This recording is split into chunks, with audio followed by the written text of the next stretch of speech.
Ready to scale your business without those sleazy sales tactics or too complex systems? Join us as we uncover Erika Tebbens' spicy and not so secret secrets to intentional visibility and authentic growth that will make you and your business unforgettable and well compensated.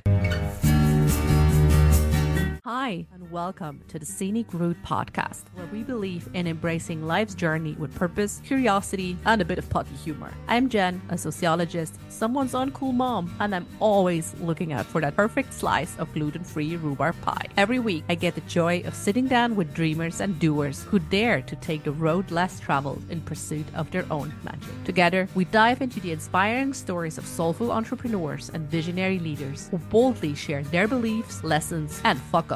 Excited? So am I. You're exactly where you're meant to be. And now, let's take this conversation off the beaten track. Erika Tebbens is a growth strategist and sales coach for visionary entrepreneurs who want to grow their business and get paid well without compromising who they are or what they care about. She works with established service providers, consultants, and coaches to create customized growth plans without complex systems, sleazy sales tactics, or working more hours. Erika firmly believes in the power of integrity-driven, connection-centered sales and marketing strategies that allow entrepreneurs to grow their business sustainably in a way that feels good to them. And she's passionate about helping women and gender-expansive business owners grow their revenue with more ease because money has the power to make positive change. With nearly 20 years experience running successful businesses, from solo operations to multi-million-dollar retail teams, she knows there's no perfect way to operate, only one that's perfectly aligned with your strength, values, and vision. Erika, hi. Welcome to the Scenic Route podcast. Hello. I don't know why I have this sing song now, but this is probably really fitting to today's conversation. It is. I loved it. I loved it. Thank you for having me. You're so welcome.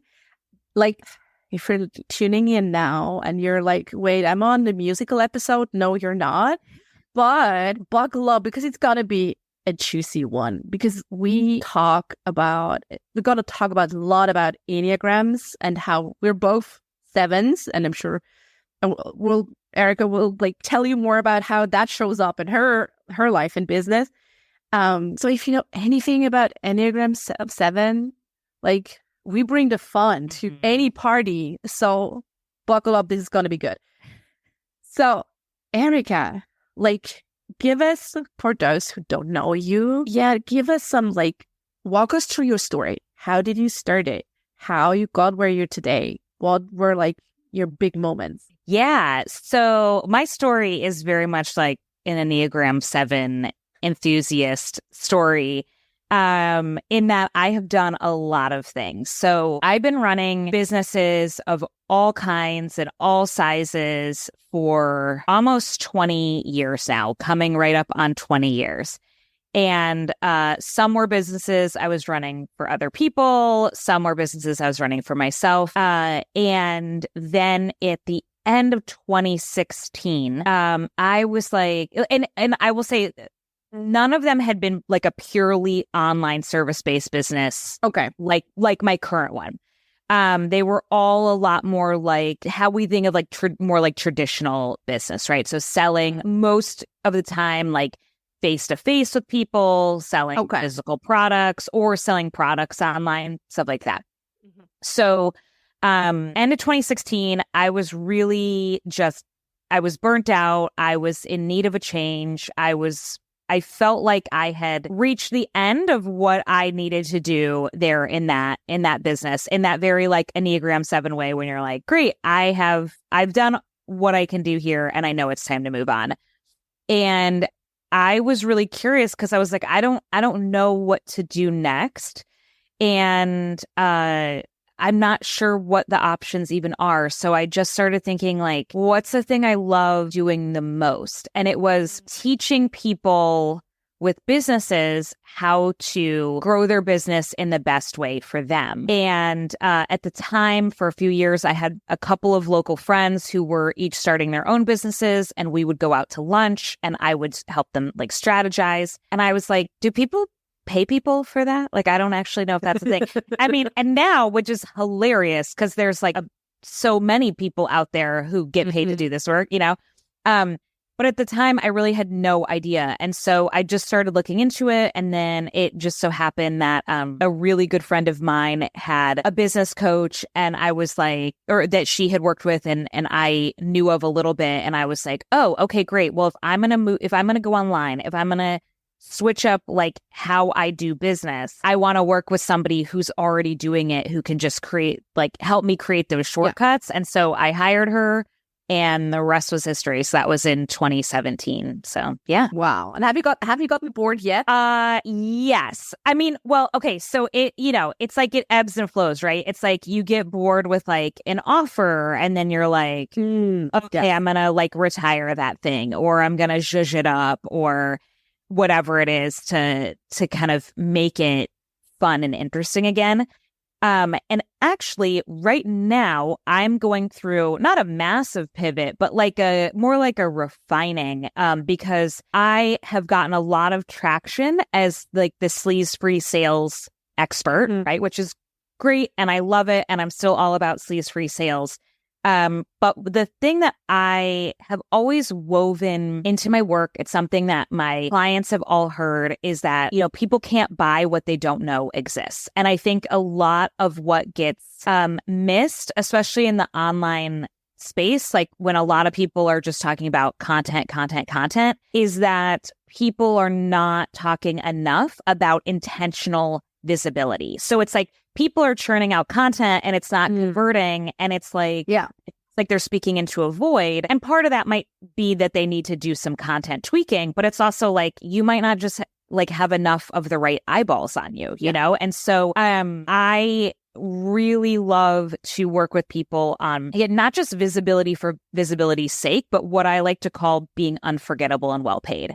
So being that person that people reach out to and go, oh, hey, you're the expert on XYZ. I need somebody to talk about that for my podcast or in my summit or for my group coaching program. Like that is really how you can reach so many more like perfectly aligned potential clients. And then I'm a big believer in like sustainable business structure. So making sure that people's offers, so it's not just visibility for like the sake of more numbers, but that it actually translates for like into the like, oh, I want to go viral. Like, right. Yeah. Not stuff like that. It's like quality versus quantity, and also making sure that actually translates into money in your bank account. Like, what is the whole route that people are taking from when they find you to being in your offer? So I'm like really going all in on that, especially because the people that I work with and that I love working with they are innovators, they're visionaries, they're thought leaders. They have a unique approach to their work and their industry that deserves to be unforgettable. Like their message deserves to be out there in front of more people. Yeah. And I mean, that's a completely different, how you have to approach marketing differently. As you said, people don't look for what they don't know, right? Like you have to find another way in. And that can be tricky. It's a lot of messaging, tweaking and refinement and testing and tweaking and just to see what is working. Oh, I really like that. This is, already like, regardless if you're an Enneagram 7 or not, this is solid business advice, people. Because I'm always thinking of like when I hear like, oh, I want to like, oh, I don't know, always when I hear like these like, oh, use this sound so your reel goes viral, blah, blah. And I was like, well, I don't want to end up like that influencer with like 2 million followers and couldn't sell like a single t-shirt. Oh, yeah. Thank you. Like, rather go with like the 1,000 people who pay me like, I don't know, $100 a year. And I'm like, sweet. Totally. It makes a huge difference. I mean, I've had clients who have, because of the niche that they're in, have hundreds of thousands of clients because it's a type of niche like content subject matter that people like to follow. But they're not necessarily the same people that care about that topic enough to want to buy like a course, a program, a paid workshop, etc. It's difficult. Yeah. Yeah. Oh, so maybe since we're on this, what is, apart from like focusing just purely on content and having like the content only goggles on, we already heard you say, like, you gotta like think about your entire ecosystem as I like wanted to do, right? Like, where's the content leading towards to, like how you're turning this into a sale, kind of like the whole ecosystem user journey, however you want to call it. Like, what is another thing that people just get wrong about marketing their online business online? Yeah. So I would say it is. So, I'm sure you hear all the time people who are like, oh, social media, like, I hate it. I wish I didn't have to be on it. Or it's such a time, so, like all of that stuff. Right. Yeah. And I think that really what it is, and like, don't get me wrong, it can be super frustrating. Like, I'm an Instagram girly through and through. And like last year, there were so many changes they made, especially in the second half of the year. I was really like, WTF? What? Nothing like, working anymore.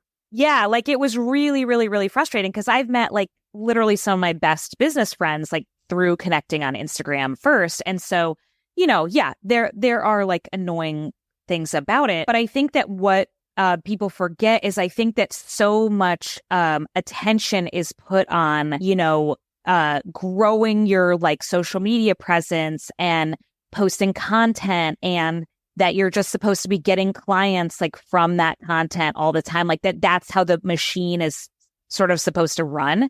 But really, like at the end of the day, people had thriving businesses for hundreds of years before even the internet existed, much less social media.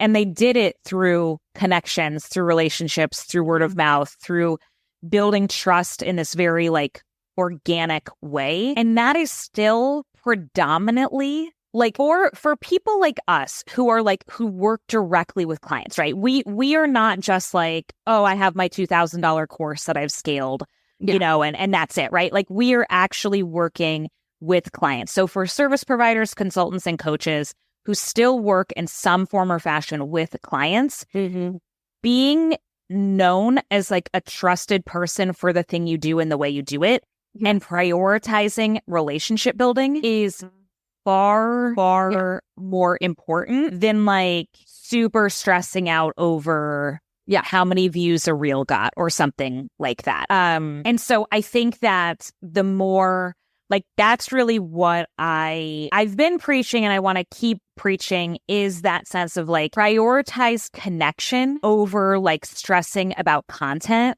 to do the heavy lifting for you. Because whenever I ask my clients to audit their clients, like in their business, and I do the same, still like the vast majority are like, oh yeah, my clients come through like some form of relationship, either like a referral, or they connected on social media, or they connected in a group program they were in or something, and like they just nurtured the relationship over time. First.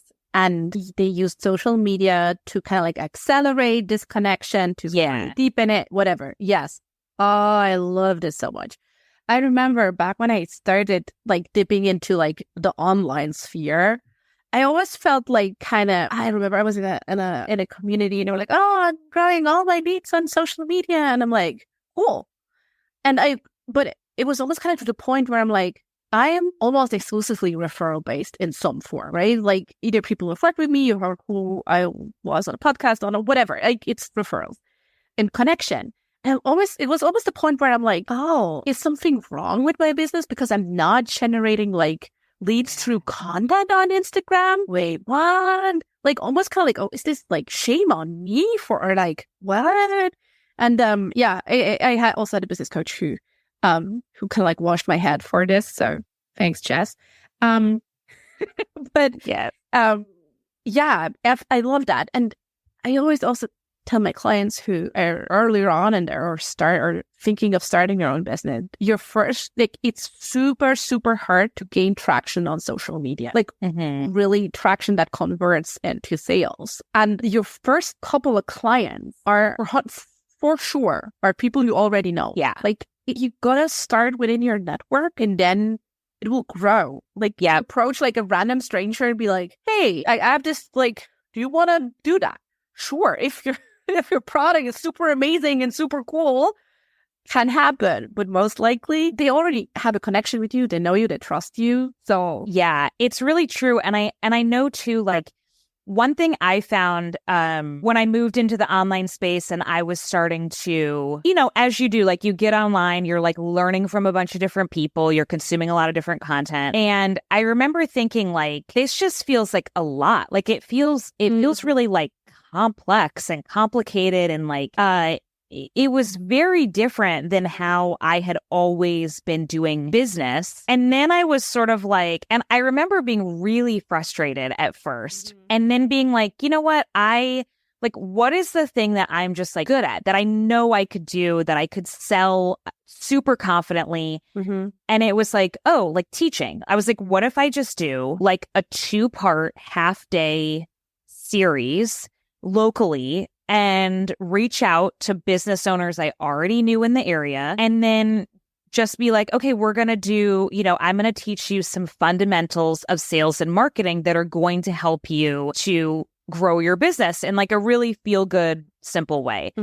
And so I did that. I like rented a co-working space for 2 Saturdays. I did like the outreach, I made some like really simple worksheets, the whole thing. It was great. It was so much fun. I ended up repurposing that. It became my first like full-fledged course. And so it was really, really, really awesome. And it was really successful. And it made me realize it was like, oh, I just need to stick with what is really, what just feels almost effortless for me, which is like teaching people as a group like that. Just I can do it all day long, really. And so, and that way I can also like serve more people at once and like, keep the price lower, et cetera, the whole thing. And so that just was awesome. And from there, I realized I was like, wait. What if I just modify what I did in person, but in the online space? So like as essentially what would be like a funnel, or like part of a funnel or like an easy way in for people without overcomplicating it just by calling it a funnel. Yes, exactly. And so then I did that. I was like, oh wait, as I'm building up like followers and my network and things like that, it was like, what if I just hold free trainings or low cost trainings and things like that I just host on Zoom. And that way people can join from all over. And like, and then it was just like from there, things just really, really shifted. But I think it's sort of like the blessing and the curse of the online space is that there are so many ways to get to the same end goal that it's really great. Like it opens up a lot of possibility for a lot of different types of people to have success. Because if one way doesn't work for you, then there's likely another way that will. But the curse of it is that if you don't know how to sift through all that noise, if you don't know how to discern, then you end up wasting a lot of time and usually also money learning tactics and strategies that ultimately are not going to be great for you. Oh God. Amen. Like, yeah, sold. And I feel there's even like a double, and it's even worse, right? Because the one, like we're here on the scenic route, where we all have like that specific way of doing business where we're like, okay, we have the strategic foundations in place, we work smart, and we have fun along the way. We're not like hustle culture, girl boss, mom, entrepreneur vibes. Like, no. Yeah. You do that, you do you, we do we.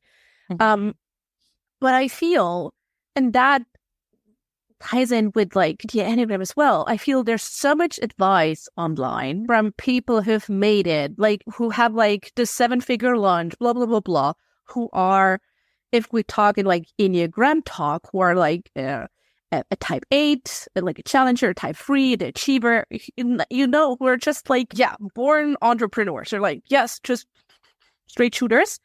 And I feel, I don't know, we as 7s, we're not that. And so you kind of have to figure out, as otherwise you're going to lose a lot of money, as you said. Is this advice right for me? And that is really, I mean, I made that mistake too, where I was like, that sounds like my advice. I joined that mastermind and then I realized, holy fucking hell, no. All of this.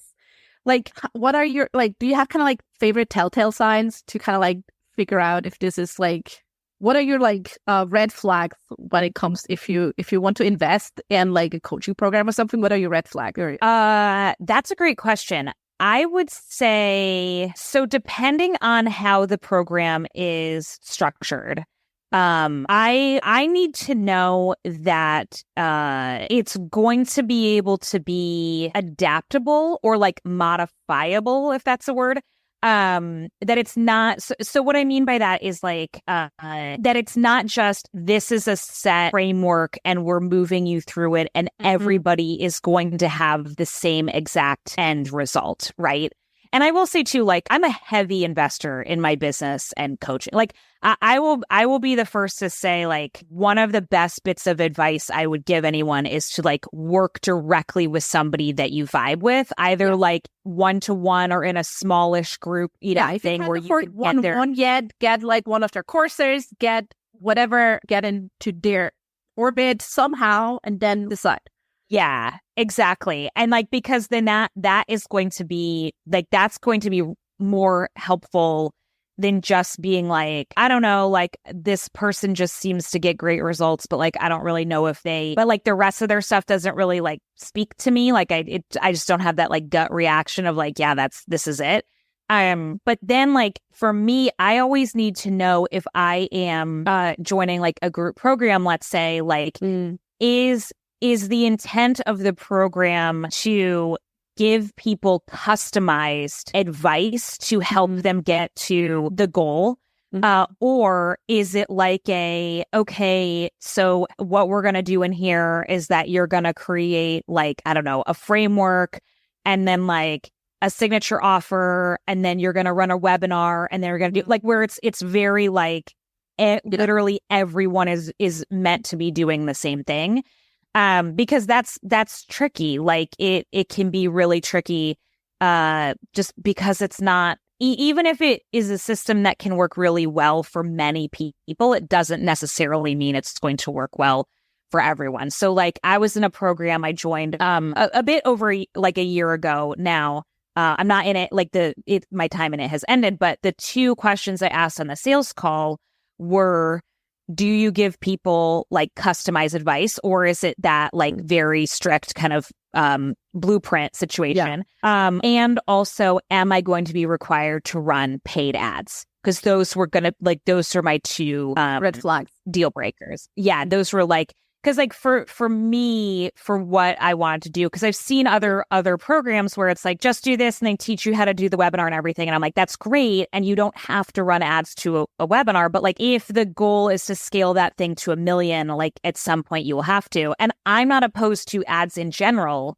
I just don't want to at this point in my life be running. Yeah. I mean, the red flags are super personal and super tied to the season you're in your business. And I think that is so crucial to like understanding the certain mechanics of things, right? Like that's why I'm sometimes like really getting like the I don't know, slap someone in the face with a chair situation where I'm like, someone is starting out in the business and then from somewhere they're getting the advice to do like a $9 offer with like a $9 tripwire or whatever. And I'm like, yeah, sure. But if your audience is 0, how do you think you're going to get enough people to pay your salary, to pay your limit? Right. It's going to come through ads. Right. So you need to kind of like have a certain understanding of like how certain business models work. Yeah. And I feel there's not so much transparency in the online sphere about certain things. So I like that you said that's kind of like your red flag. And I think it's generally good advice to kind of like, if you want to invest into whatever it is, one-on-one membership courses, whatever, to really be like, hey, what are my red flags? What I do not want. And then go through sales copy or through the sales talk and actually ask those questions and listen what will be the answer, because that's going to save you a lot of money. Yeah. It definitely will. And I know for me, like I will not, I won't work with any client that wants to bring in the bulk of their revenue from very low ticket items, unless they have the type of business or systems or like things in place that the foundation is set to do that. Right. Like if you're like, yes, I can grow an audience like pretty quickly and like pretty large and I feel comfortable, selling almost daily, or doing something like that to sort of like leverage that audience and or run paid ads, like then that's fine. Like we could talk about that. But like generally speaking, I am not working with clients who want to do that because I'm like, yeah,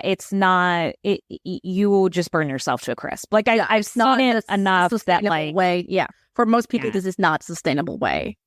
Right. So I agree. Generally, it's sound business advice to say focus on your one-on-ones first or like your one to a fews, whatever. So I'm already hearing like, I do that and I have my ways of dealing with that. So I'm curious to hear yours. I'm already hearing like my Enneagram 7 mind like, oh, focus on one offer only. That is so boring. So I know how I deal with it. I'm curious how you deal with that. Yeah. So I think I would be really miserable if I only had one offer. Because, okay, so I pretty much like have adapted my business to work well with like, I really never like to work more than 25 hours a week. It's like 20 to 25 is my sweet spot. And so, and I also have like ADHD and stuff, right? So there's like a lot of things where rather than wishing I were different and trying to like overlook those elements of me and force it, I just go like, okay, well, this is how I am. Like, and this is the process like I do with my clients and stuff too, which is like, who am I? How do I work best? What is the schedule that I want to work? Like, when am I tired? When am I the most focused, et cetera, et cetera. And I just build around that.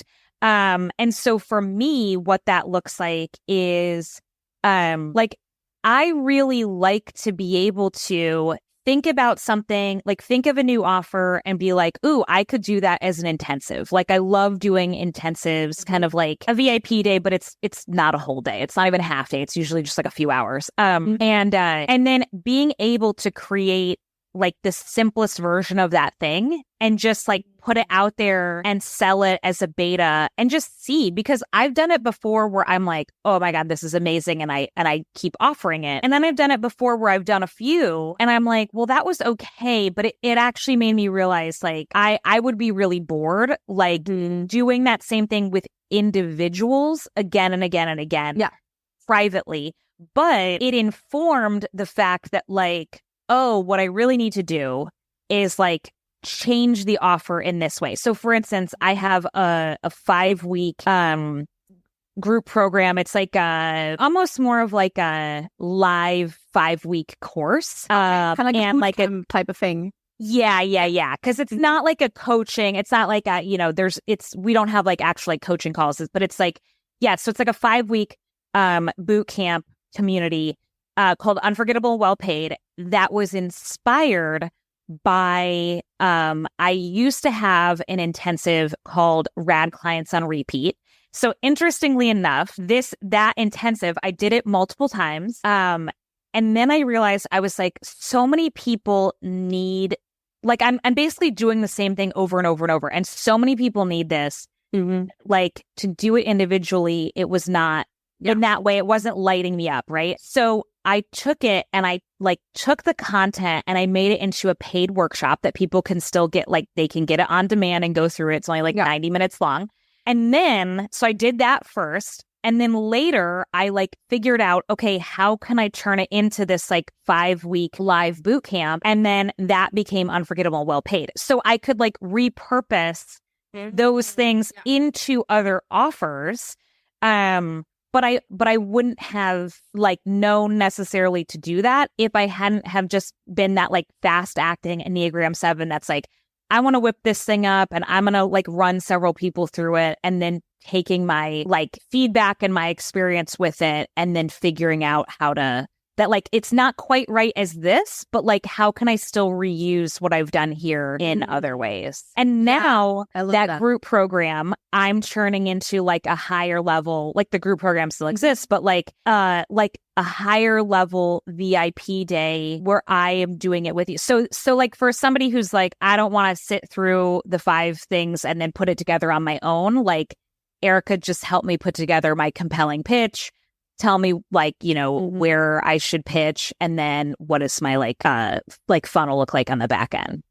Yeah, that's so much juicy bits to unpack here. I mean, that's probably one of the things that, although we're not the classic entrepreneurial type, we sevens, that is our strong suit. Like we're quick and fast, and we're not afraid to get dirty and to get it not perfect. Just run with it. We have it, we see it, we run with it.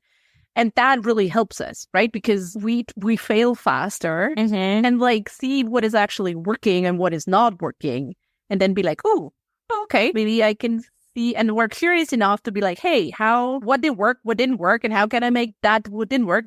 How can I make it work? What do I need to tweak? So I really like that. And the other part is it comes back down to what you said, right? Build your business around your strengths and personalities and all your things, right? I mean, for you, it's HCC. For me, it's endometriosis, and just really having days where I'm just low energy and I'm like, nope, not having this.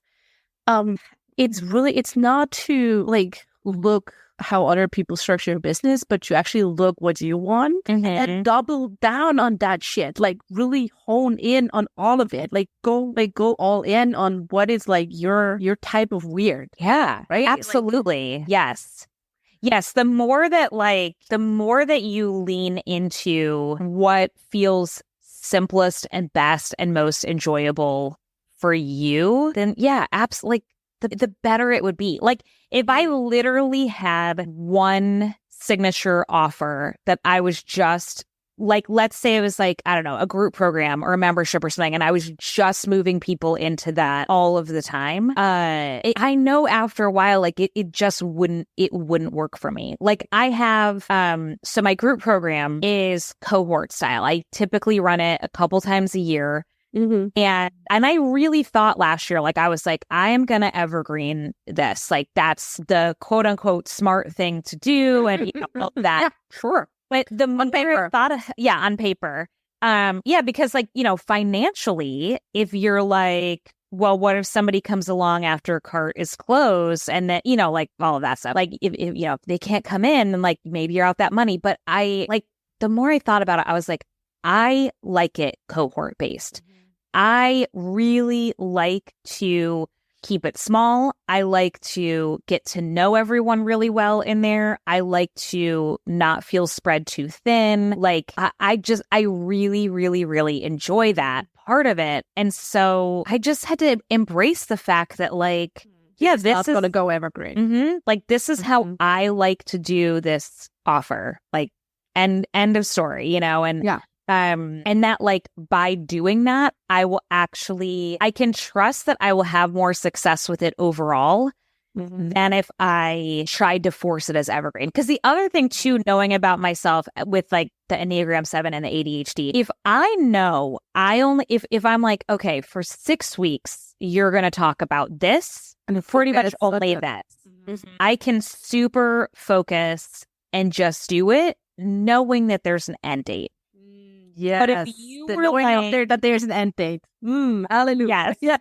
Yes. But if it was you're going to be doing that all year nonstop, I would just shut down, because I would be well, it feels too vast. It feels too much. So it's kind of it's too overwhelming. I I had business coach tell me if you sign on one-on-one clients, it's mostly for the coaching.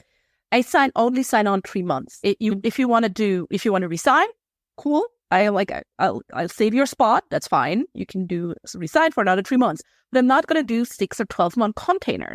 Sure, 12 months of recurring revenue. Awesome. But just at this season where I am at, with a small kid and everything going on, everything figuring out health wise, I'm just the sheer thought of a 12-month commitment. It's freaking me out. Yeah. No. So why would I want that? Right? Okay, yeah, the money, but the bud list is pretty long. Yeah, that's a really great example too, because I know I have no doubt you could think of highly valuable stuff to do with somebody for 12 months. But if it feels for you that it's like, well, I can't even plan out that long. I don't even know, like, especially when people put out new offers and they're like, yeah, it's going to be 9 months or it's going to be 12 months. Not that there's anything wrong with that or that it's automatically you're going to like regret it, you know, but I think for me, how I like to look at it is, what if I put this thing out there and then I realize, oh, I actually don't like, I actually don't love this, right? Kind of like, so like that like VIP day I was talking about, right? Yeah. Like, it doesn't really matter. I think I did like, I don't know, a handful of them, right? But like, it's a one-off. It's like, we're talking for 90 minutes. I write you up a thing. Maybe we have a little Voxer on the back end. Like, that's it. We're not like, I'm not committed to hanging out with, you know, you and holding space with you for like 9 more months after that, right? Yeah. Talking about that same thing over and over and over. So it's like a low stakes trial of a thing. But if you're like, but like I like, it would be maybe a little different for me now to be like, oh, I'm just going to fully trial run a thing that's like a year long, because what if I get 4 months into it and I'm like, I am really bored of this. Like, I don't like this. It's not enjoyable for me. Like, yeah, as the person at the helm, like, I'm not feeling lit up. I know that is not doing a service to the clients, because if my whole heart is not in it, then I don't feel like I'm honoring their investment in me. Yeah. And it's just like, you're not, it's not, you have such a harder time holding space for them and also like kind of like holding their energy. If you're like, like how can you be, but be like super cheery when you're like, I mean, some people can do that. I don't know, but it's super exhausting. Like, oh dear Lord. No. Yeah. So that is like always kind of like focus back on what you want and like giving yourself options, right? Like, I always feel it's so interesting. Like, most of us who started out in corporate are going into self-employment because like we want to make our own rules.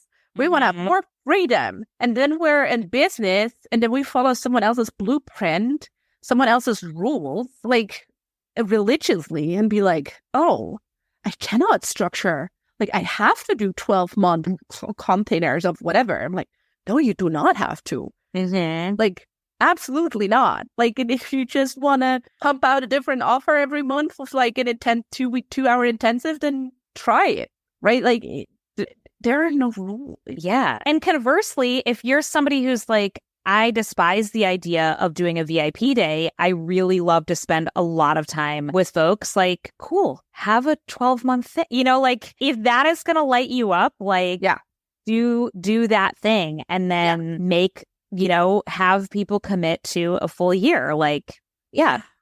Yeah. And also, like, that's another thing. Like, you always have to, and I feel there's so much buzz in the online sphere about like, you got to have a course or you're not an online entrepreneur. And like, I probably will have a course at someday, but right now I know my magic is in one-to-one work. That's where I deliver the biggest value, make the biggest difference. Not in a course. And why? Because I'm not in, like, that's also why I specifically work in rebranding. I don't want to talk to people all over again and all the time, you know, the basics. Like, right. What is marketing? And what is branding? Like, yes, I do focus on that in my content at points, and there are some nuances to that are super important, but I don't want to do like all of that all over again. Bored. Like, nah. I know. Yeah. Give me the challenge. Yeah, I'm the same. And like, I think it's just that like, it's really easy to go down those rabbit holes of shoulds. But I know that every time that I've been like, you know what, I'm just going to go all in on the thing that I love the most, it always works better. Because like, in the realm of selling, I firmly believe, I do not have scientific proof or anything like that. However, I will say that when it comes to selling something that you feel so strongly in, that you're so excited to deliver, that you like are just over the moon excited about, you will be able to sell it so much more easily than trying to sell a thing that you're like, ooh, I don't know, I'm unsure, I have doubts, et cetera, et cetera. Somebody just told me I should have this thing, right? Like whenever I've had something or a client has had something that they're like, oh, hell yes, like I know who needs this, I know why they need it, this is an amazing price, it's an amazing value, all of that. The sales process always goes so much better. And even if it's like a moment in time, because, we all have those moments in times where it's like things just get funky and a launch just goes sideways, right? Or the sales aren't coming how you hoped. It also takes the sting out of it and can like allow you the space to be like, okay, let me analyze like what worked, what didn't, and like create a plan to relaunch it rather than it feeling like, oh, this is a total failure, I'm a total failure, all of that. Like, again, to my knowledge, nobody has studied the positive effects of your energy towards the thing you're selling in a launch and if it makes a difference. But like, I feel like I have enough anecdotal evidence in myself and in my clients that like when you are fully invested in something and feel like it's amazing, you can sell it way more effectively than something you're just like, I don't know, I think I should have a course, so I made this course and I think I should buy it. That's again something that is that's in our favor, right? Because we're like, generally we get excited about every goddamn little shit that's out there, right? Like we're like, woo, I love this. Woo, a bird. Woo, like a paper, like a pen, cool pen. Like, so I get that, but so I'm curious. I'm gonna riff on that, because I think you said as kind of like a side note, and I want to talk to that more. Like, yes, I do firmly believe that our energy, our vibes transfer to our clients or to our potential clients. And I also could not cite any like scientific research on that, but I'm kind of sure that there has been done something on that. But anyway, but at the same time, right, there's so much buzz about like magnetism and like feminine and masculine energies and like all that sorts of things. And that's kind of like same as your excitement. Yes, you're probably gonna sell more and more easy and overall more when you're super excited about about your program. But you said, like, as you said, like, but if like when the price is right and everything, so that's the key, right? If your strategy, if your foundations are set, then your excitement and your feminine energies and whatever are gonna help you sell. Like if your product doesn't have a product market fit, if your price point is off, like if all the foundations are not there, you can be excited about it all you fucking want. It's not gonna sell shit. Yes, very true. Very true.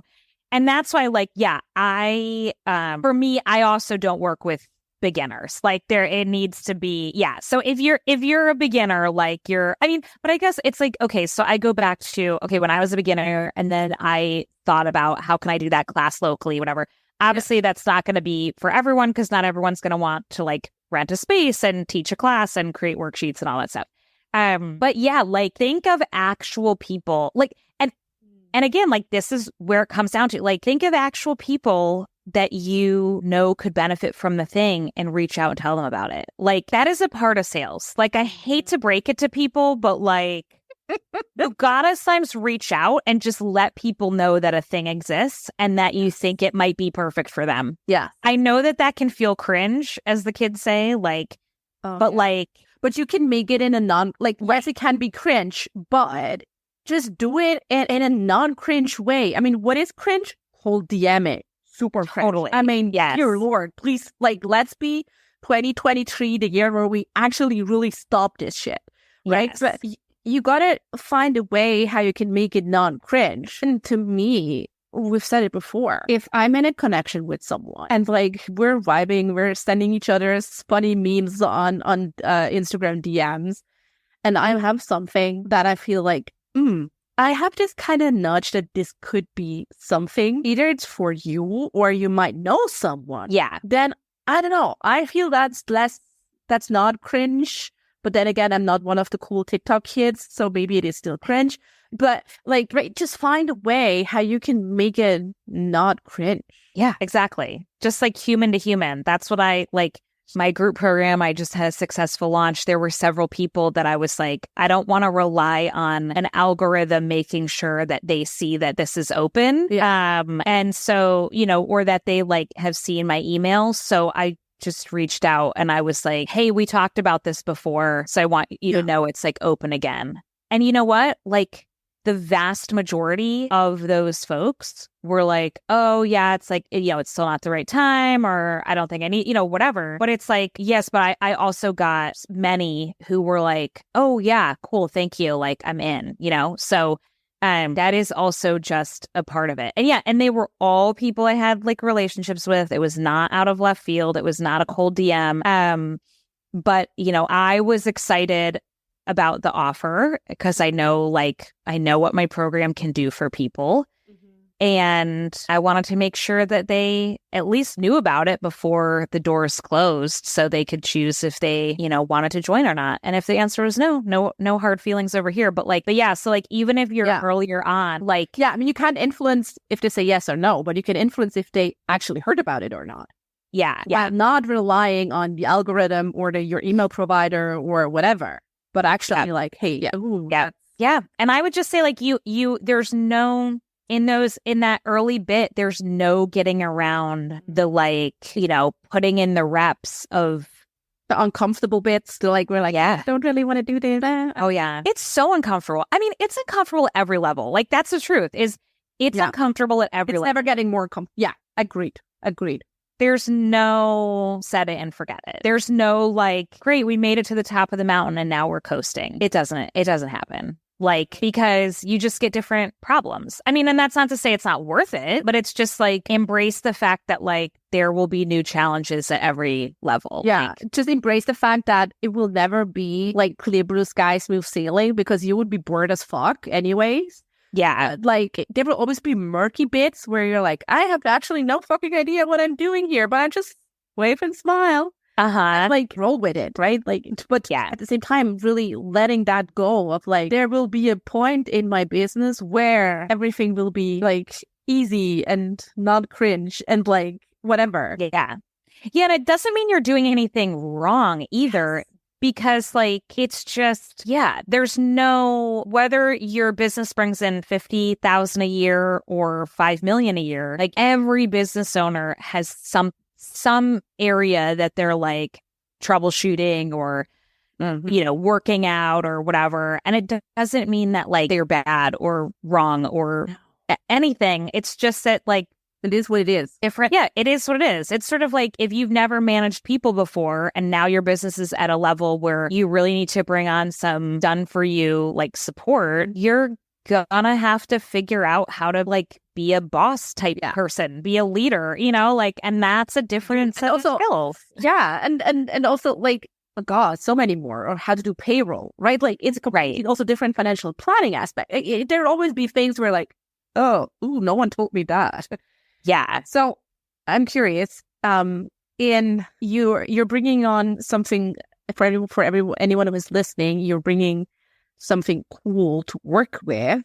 What is in the plan for profit guide that people are like, never heard of that? Yeah. So, you know how earlier we were talking about not selling, a $9 thing and trying to make all your money off of that? Yeah. So, the plan for profit guide, so it's either at bit.ly/plan for profit guide, all one word, all lowercase, or if you just go to erikatebbens.com in my resources. Get in the show notes. Yeah. If you go to my resources tab, it's in there. And it's a really short set of like worksheets, like it's really brief, and also a really short video that walks you through them. And what it's going to do is it's going to look at what are the hours that you want to be working or can work, in your business. Mm-hmm. And then it also looks at the current clients you're working with and like how long it's taking you to deliver whatever it is they're paying for. And you look at your offer suite and also like how long it takes you to deliver each of your offers. Yeah. Mm-hmm. And then also like then how much time is left for like marketing and those like business growth activities. And so what it's going to do is it's without a lot of like, there's no like complicated spreadsheets or anything like that. It's just going to give you a really simple bird's eye view of like, is the mathing in your business? If you or is say that, truth? Or is it an uncomfortable truth of like, you need to raise your prices or you need to shift some things because you need to hire out or whatever. All of that stuff, because it's going to like, if you're like, I, want to work only 30 hours a week in my business, and these are the offers and these are the pricing and this is how long it takes if I were to be booked out, like you're gonna know in like 15 minutes or less that like, oh, this is or this isn't sustainable. And then from there, you will be able to make better choices around how you're marketing, when you're marketing, like what you're moving people into, et cetera, et cetera. So yeah. This is good. Juicy. This is going to be super, super helpful. And I mean, even if you feel like, oh, I'm good, that's probably like, I don't know, looking at your Google Analytics or your like financial planning spreadsheet, just do it. Just do it. Like be honest and do it every now and then and be like, well, okay, I knew it was all good. The numbers say it, the math says it's all good. So we're good. Or I might be in for a surprise. So I like that. Yeah. So tell me also, like, where can people find you online, where you hang out? So I hang out mostly on Instagram. So I'm over there, Erika Tebbens Consulting. I'm technically on LinkedIn, but like if you friend me over there or whatever, I might not see it for a while because it's kind of like a black hole over there. But Instagram, I'm always hanging out on Instagram. And I have a podcast. It's not active right now, but there's over 150 episodes on sleaze-free, sustainable sales and marketing. It's called Sell It Sister.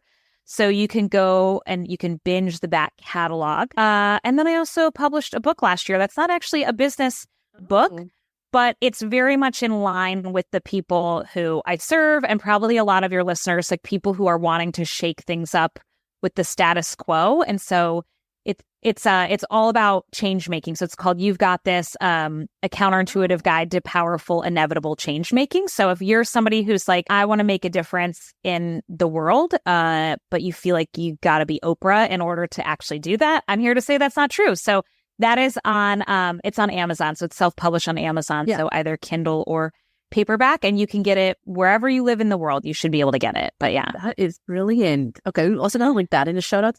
And speaking of books, I always have one last question, and I'm curious, what book are you currently reading? Oh, I am almost done with a novel called When Women Were Dragons, and I cannot think of the author's name off the top of my head, but it's really good. It's really cool. And is it fantasy? It sounds like fantasy, but is it? It's like fantasy reality. It's like it takes place in the 50s and 60s, and the premise is basically that it's very much like if you're somebody who's a feminist and you're like down with the patriarchy, I think you'll like it because it's the premise is that like basically women were getting fed up and then they like could transform into dragons, and so it's really cool. So it's not like high fantasy. It's not like like full on fantasy. Like Tolkien, whatever. Yeah. So it's really cool. That's gonna go on my pile. Okay. Yes. Yeah. I'm like, yes, I want to be a dragon. Where are my dragons? Yes, it's really, really cool. Oh, and I forgot to say, so for my people can also find my book and even read the first chapter for free on my site. There's a tab that says book, or just erikatebbens.com/book. And the first chapter is, it starts with when I ran for office. So in 2017. So yeah, that's something I've done. I've run for office. Oh, I love it. So yeah. Okay. I feel like we could, I know only in this conversation, I feel like, there are like 5 more podcast topics we could totally talk about. But for now, thank you so much for being on a scenic route with me, Erika. It was, as predicted, it was a blast. Thank you so much. Yeah, thank you. This was so much fun. And just like that, we've reached the end of another journey together on the Scenic Route podcast. Thank you for spending time with us. Curious for more stories or in search of the resources mentioned in today's episode? Visit us at scenicroutepodcast.com for everything you need. And if you're ready to embrace your scenic route, I've got something special for you. Step off the beaten path with my Scenic Route Affirmation Card Deck. It's crafted for those moments when you're seeking courage, yearning to trust your inner voice, and eager to carve out a path authentically, unmistakably yours. Pick your Scenic Route affirmation today and let it support you. Excited about where your journey might lead? I certainly am. Remember, the Scenic Route is not just about a destination, but the experiences, learnings, and joy we discover along the way. Thank you for being here, and I look forward to seeing you on the Scenic Route again.